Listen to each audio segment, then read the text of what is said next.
Voice of उष्णा देखने वालों को एक बार फिर से खुशामदीद। 16 जुलाई 1945 ये वो दिन था जब इंसानियत को तबाह करने वाले हथियार एटम बम को पहली बार टेस्ट किया जा रहा था। इंसानी तारीख में एक ऐसा खतरनाक हथियार मैदान में उतरने वाला था जो हमेशा के लिए पूरी दुनिया को बदलने वाला था।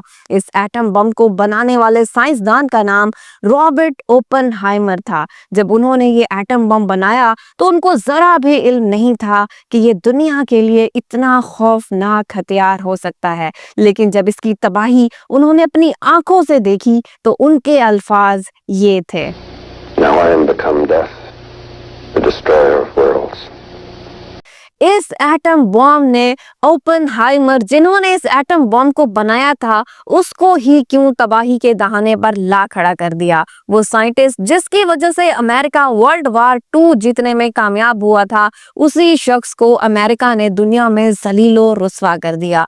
रॉबर्ट ओपनहाइमर ने अपनी जिंदगी में बेशुमार कारनामे सरअंजाम दिए, लेकिन इनको हमेशा फादर ऑफ एटम बॉम्ब के तौर पर याद रखा जाएगा। ओपनहाइमर 1904 में पैदा हुए और केमिस्ट बनने का ख्वाब लिए 18 साल की उम्र में हार्वर्ड चले गए। एक बीमारी की वजह से 1 साल तक क्लासेस ज्वाइन ना कर सके, लेकिन फिर भी इन्होंने 4 साल की डिग्री 3 साल में ही कर ली। केमिस्ट बनने के साथ साथ ओपनहाइमर को फिजिक्स से भी गहरा लगाव था। हार्वर्ड से फारिग होने के बाद थ्योरेटिकल फिजिक्स पर रिसर्च के लिए जर्मनी चले गए। 23 साल की उम्र में इन्होंने पीएचडी कंप्लीट कर ली और यूएसए आ गए। इसी दौरान राज शुरू हो जाता है हिटलर का। हिटलर ने जर्मन साइंटिस्ट को हुक्म दिया कि दुनिया का सबसे पावरफुल हथियार बनाया जाए। अल्बर्ट आइंस्टाइन ने हिटलर का खतरा भांप लिया और अमेरिकन प्रेसिडेंट को एक खत लिखा कि हमें भी ऐसा हथियार बनाना चाहिए, ऐसा ना हो कि हिटलर हम पर हावी हो जाए।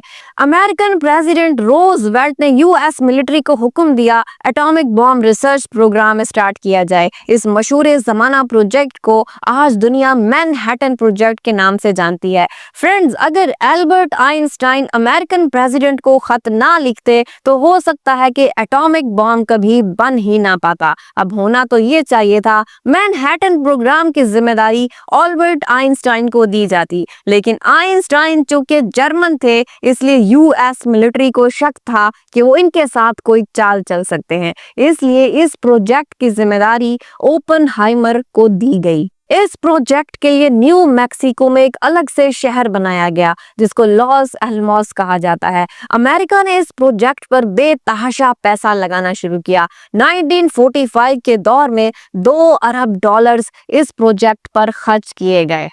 अमेरिका की हिस्ट्री में ये बहुत ही इंपॉर्टेंट और सीक्रेट प्रोजेक्ट था। मैनहट्टन प्रोजेक्ट में 1,30,000 वर्कर काम कर रहे थे। उनको बड़ी जांच पड़ताल के बाद रखा गया ताकि प्रोजेक्ट के हवाले से कोई भी खबर बाहर की दुनिया को पता ना चल सके। इसमें साइंसदान, टेक्नीशियन, रिसर्चर और लोअर स्टाफ भी शामिल था और सबको एक जाली नाम दिया गया। इसमें कोई भी एक दूसरे का असली नाम नहीं जानता था और प्रोजेक्ट साइट पर यह रूल था कि अगर किसी का भी असली नाम लीक हुआ तो उसे सजा दी जाएगी और इन लोगों को हुक्म दिया गया था प्रोजेक्ट के हवाले से वो कोई भी बात किसी से नहीं कर सकते, यहाँ तक कि अपनी फैमिली से भी नहीं। यहाँ पर लेटर्स आते थे लेकिन फेक एड्रेस पर, और वो फेक एड्रेस था पीओ बॉक्स 1663। ऑफिशियल लेटर्स में सिटी नेम भी मेंशन नहीं किया जाता था और लेटर्स की सेंसरशिप के लिए एक सेंसरशिप डिपार्टमेंट बनाया गया जो आने वाले लेटर्स को पहले खोल कर पढ़ता और फिर आगे भेजता था, और साइड की तरफ से जाने वाले लेटर्स भी पहले खोल कर पढ़े जाते और फिर आगे भेजे जाते थे। प्रोजेक्ट साइट की तरफ सिक्योरिटी बहुत ही सख्त रखी गई। तमाम वर्कर्स एंट्री पास के बगैर अंदर दाखिल नहीं हो सकते थे और एग्जिट पास के बगैर बाहर भी नहीं जा सकते थे। यहाँ तक कि लॉस एलमोस में पैदा होने वाले बच्चों के बर्थ सर्टिफिकेट पर भी सिटी नेम नहीं बल्कि पीओ बॉक्स 1663 लिखा गया। ऐसा इसलिए किया जा रहा था कि एटॉमिक बॉम्ब से जुड़ी कोई भी खबर बाहर की दुनिया को पता न चल सके। ओपनहाइमर मैनहट्टन से पहले ही न्यू न्यूक्लियर फिशन पर रिसर्च कर चुके थे। ये एक ऐसा रिएक्शन होता है जिसमें एटम्स को स्प्लिट करके हद से ज्यादा एनर्जी पैदा की जा सकती है। कुदरत की तरफ से पाया जाने वाला सबसे भारी एलिमेंट यूरेनियम होता है। यूरेनियम के एक एटम में 92 प्रोटॉन्स और 146 न्यूट्रॉन होते हैं, जिनको अगर मिला लें तो यूरेनियम का टोटल एटॉमिक मास सामने आता है जो कि 238 है।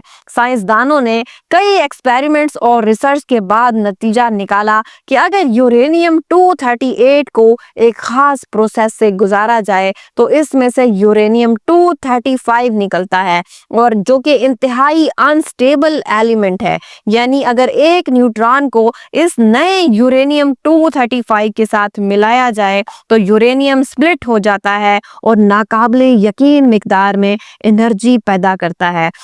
स्प्लिट होते ही नए न्यूट्रॉन निकलते हैं जो दूसरे यूरेनियम 235 से मिलते हैं, और ये रिएक्शन बार बार होता है, और ये चेन रिएक्शन सिर्फ चंद माइक्रो सेकंड के अंदर पूरा हो जाता है, और सारे रिएक्शन का निचोड़ हमें एक जोरदार धमाके और एनर्जी की सूरत में देखने को मिलता है। अगर एक न्यूक्लियर बम को नॉर्मल TNT बम से कंपेयर किया जाए तो ये हाथी को चूंटी से मिलाने जैसा है। आप इस बात से अंदाजा लगाएं, 1 KG atomic bomb 3500 KG TNT बम के बराबर होता है। एटॉमिक बम जिसने पूरे नागासाकी की धज्जियां उड़ा दी। अगर इतनी तबाही अमेरिका को TNT बम से करनी पड़ती तो अमेरिका को 1.5 करोड़ केजी वजनी TNT बम गिराना पड़ता। ये इतना ज्यादा वजन है कि आज के दौर में कोई जहाज भी इसको नहीं उठा पाएगा। एटम बम में यूरेनियम को इस्तेमाल करने का सबसे बड़ा नुकसान ये था कि यूरेनियम एक नेचुरल एलिमेंट है और ये एक लिमिटेड क्वांटिटी में अवेलेबल हो सकता है। रिसर्चर्स ने यूरेनियम की टक्कर का ही एक और एलिमेंट बनाया जो नेचुरल भी नहीं था, और ये यूरेनियम 235 से ज्यादा स्टेबल भी था।